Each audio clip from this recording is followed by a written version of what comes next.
আসসালামু আলাইকুম। বাংলাদেশ বেতার, রাজশাহী। স্থানীয় সংবাদ পড়ছি আব্দুল মান্না ফাকুন্দ। নানা আয়োজনের মধ্য দিয়ে রাজশাহী বিশ্ববিদ্যালয়ের ৭৩তম প্রতিষ্ঠাবার্ষিকী পালিত হয়েছে। এবারে দিবসের প্রতিপাদ্য ছিল শিক্ষা, গবেষণা ও গণতান্ত্রিক অগ্রযাত্রায় রাজশাহী বিশ্ববিদ্যালয়। প্রতিষ্ঠাবার্ষিকীর কর্মসূচির শুরুতে আজ সকালে প্রশাসন ভবন চত্বরে সমবেত কণ্ঠে জাতীয় সঙ্গীত পরিবেশনের সাথে ভূমিমন্ত্রী মোহাম্মদ মিজানুর রহমান মিনু এবং উপাচার্য প্রফেসর মোহাম্মদ ফরিদুল ইসলাম জাতীয় পতাকা ও বিশ্ববিদ্যালয় পতাকা উত্তোলন করেন। পতাকা উত্তোলন শেষে ভূমিমন্ত্রী প্রতিষ্ঠাবার্ষিকীর কর্মসূচির উদ্বোধন করেন। পরে সিনেট ভবনে আলোচনা সভা অনুষ্ঠিত হয়। সভায় প্রধান অতিথির বক্তব্যে ভূমিমন্ত্রী মোহাম্মদ মিজানুর রহমান মিনু বলেন, শিক্ষা ও গবেষণা ক্ষেত্রে ইতিবাচক অবদানের জন্য রাজশাহী বিশ্ববিদ্যালয় আজ এক অনন্য শিক্ষা প্রতিষ্ঠান।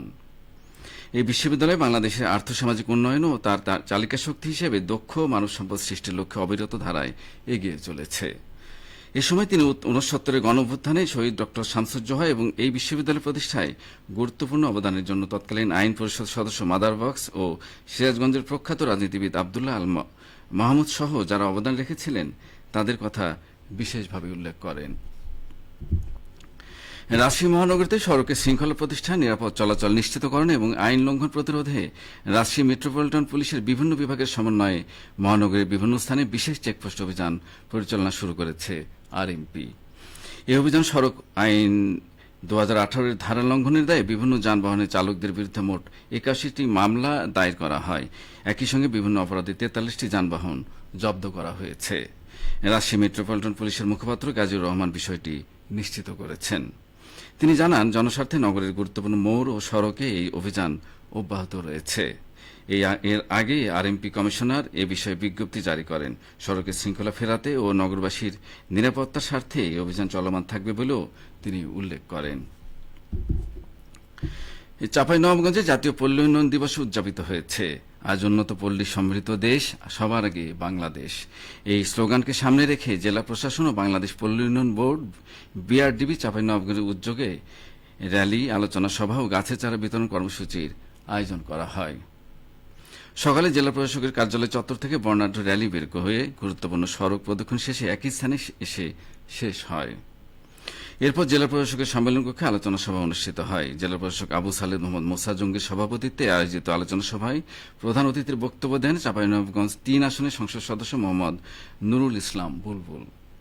তিনি গ্রামীণ অর্থনীতির উন্নয়ন, কর্মসংস্থান সৃষ্টিতে নারীর ক্ষমতায়ন, সঞ্চয় ও সমবায় ভিত্তিক কার্যক্রম সম্প্রসারণের মাধ্যমে টেকসই পল্লী উন্নয়ন নিশ্চিত করতে সবাইকে একযোগে কাজ করার উপর গুরুত্ব আরোপ করেন। এদিকে বর্ণাঢ্য র্যালি, ঋণ বিতরণ ও আলোচনা সভার মাধ্যমে পাবনার ঈশ্বরদীতে জাতীয় পল্লী উন্নয়ন দিবস উদযাপন করা হয়েছে।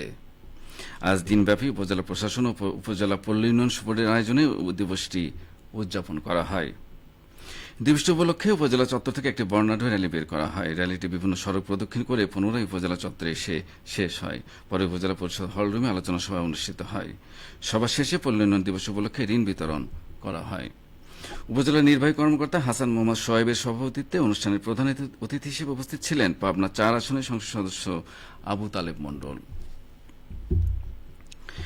সিরাজগঞ্জের কাজীপুরে ক্ষুদ্র প্রান্তিক কৃষকদের মাঝে বিনামূল্যে রোপা আমন ধান বীজ ও রাসায়নিক সার বিতরণ করা হয়েছে।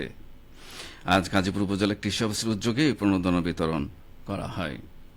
২০২৫-২৬ অর্থবছরে কৃষি প্রণোদনা কর্মসূচির আওতায় খরিফ ২ মৌসুমে রোপা আমন ধানের উৎপাদন বৃদ্ধির লক্ষ্যে উপজেলার ৩,৫০০ জন ক্ষুদ্র ও প্রান্তিক কৃষকের মাঝে আমন ধান বীজ ও রাসায়নিক সার বিতরণ উদ্বোধন করেন সিরাজগঞ্জ ১ আসনের সংসদ সদস্য মোহাম্মদ সেলিম রেজা। তিনি বলেন, কৃষিকাজ পরিচালনায় বীজ, সার, কীটনাশক ক্রয়ে অর্থকষ্ট ভুগতে হয় ক্ষুদ্র ও প্রান্তিক কৃষকদের। কৃষি প্রণোদনার মাধ্যমে বিনামূল্যে বীজ ও সার পাওয়ায় প্রান্তিক কৃষকদের এই অর্থকষ্ট অনেকটা লাঘব হয়, যার ফলে বৃদ্ধি পায় আবাদ ও উৎপাদনের পরিমাণ। সবশেষে আবহাওয়া। আজ রাজশাহীতে সর্বোচ্চ তাপমাত্রা ছিল ৩২ ডিগ্রি এবং সর্বনিম্ন ২৬.৭ ডিগ্রি সেলসিয়াস। সন্ধ্যে ৬টায় বাতাসে আপেক্ষিক আর্দ্রতার পরিমাণ ছিল ৯৩%। রাজশাহী ও পার্শ্ববর্তী এলাকায় আগামীকাল সূর্যোদয় ভোর ৫টা ২২ মিনিটে। সংবাদ শেষ হল।